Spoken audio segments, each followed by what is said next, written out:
GolfPass, I call this the lost fundamental. It's really simple, but I'll tell you what, it's gonna help you a ton. You can see I've got two golf balls here. I have my driver.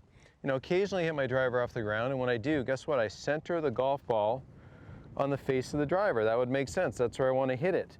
But when it's on a tee, I don't. Why is that? Well, the tee, as you can see, the ball is elevated off the ground. As my club elevates, it also works away from me.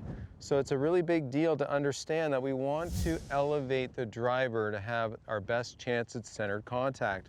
If I move this ball out of the way, I want you to realize that this is just taking a page out of George Knudsen's playbook. George Knudsen, Jack Nicklaus, Tiger Woods, Greg Norman, the list goes on.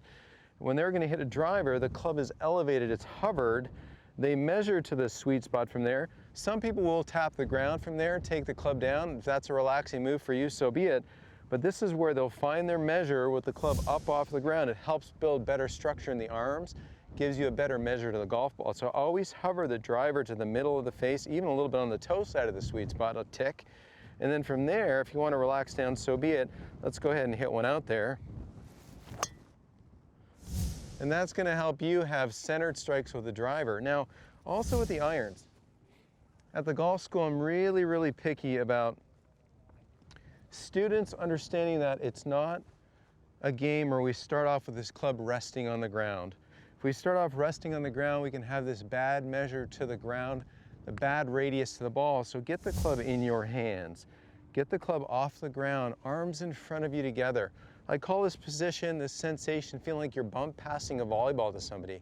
Arms are a little closer together.